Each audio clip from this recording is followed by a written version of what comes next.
શું અમેરિકાનું new jersey રાજ્ય હવે ગુજરાતીઓ માટે સુરક્ષિત કિલ્લો છે કે પછી આવનારા તોફાન પહેલાની શાંતિ?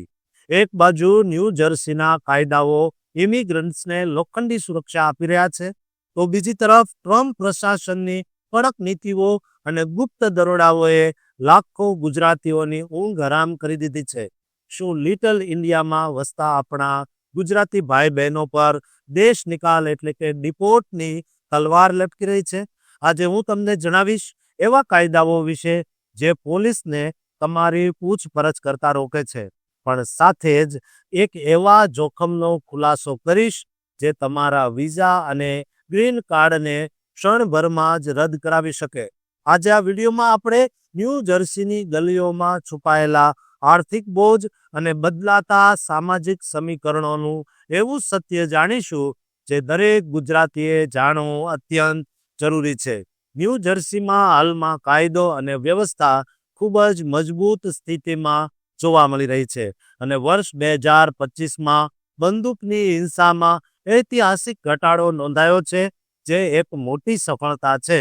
ગવર્નર ફિલ મર્ફીના નેતૃત્વમાં લેવાયેલા પગલાઓને કારણે ગુનાખોરીમાં ઘટાડો થયો છે, પરંતુ ઇમિગ્રેશનને લઈને કેન્દ્ર અને રાજ્ય વચ્ચે મોટો ટકરાવ જોવા મળે છે.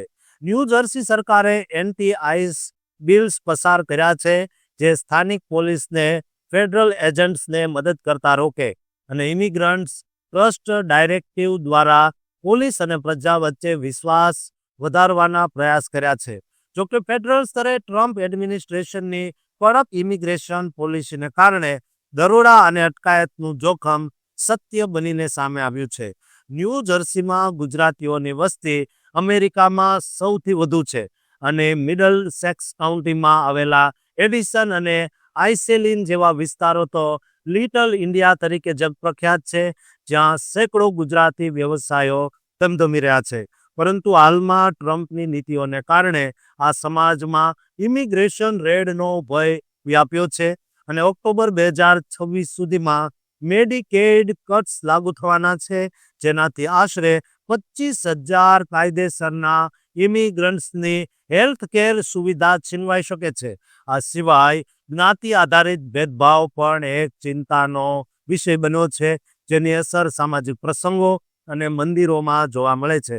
ગુજરાતીઓના માનસિક સ્વાસ્થ્યની જાળવણી માટે સામહાજ જેવી સંસ્થાઓ ગુજરાતી ભાષામાં જ કાઉન્સેલિંગ અને મદદ પૂરી પાડી રહી છે.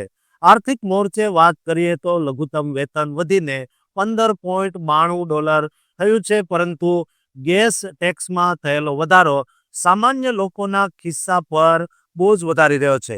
સુરક્ષાની દ્રષ્ટિએ દરેક ગુજરાતીએ પોતાના આઈડી કાર્ડ અને ઇમિગ્રેશનના કાગળો હંમેશા સાથે રાખવા જોઈએ અને આઈસ એજન્ટ સાથે સ્વૈચ્છિક સહકાર ટાળવો જોઈએ, કારણ કે ન્યૂ જર્સીનો કાયદો તમને મૌન રહેવાનો અધિકાર આપે છે. જાન્યુઆરી 2026થી અમલમાં આવેલા ટ્રાવેલ બેન અને વર્કપ્લેસ રેડ્સને ધ્યાનમાં રાખીને નોકરી અને મુસાફરીનું આયોજન કરવું હિતાવહ છે. USCIS દ્વારા અરજીઓ પર મૂકવામાં આવેલા પોઝને કારણે વિઝા પ્રોસેસિંગમાં વિલંબ થઈ શકે છે, તેથી ધીરજ રાખવી. રાજ્યના સેફ કમ્યુનિટીઝ એક્ટ મુજબ શાળાઓ અને હોસ્પિટલોમાં ફેડરલ એજન્ટ્સ પ્રવેશ પર પ્રતિબંધ છે, જે એક રાહતના સમાચાર છે. ગુજરાતીઓ ફેડરેશન ઓફ ગુજરાતી એસોસિએશન્સ જેવી સંસ્થાઓ સાથે જોડાઈને રહેવું જોઈએ, જે સાંસ્કૃતિક અને આર્થિક મુશ્કેલીઓમાં ટેકો આપે છે.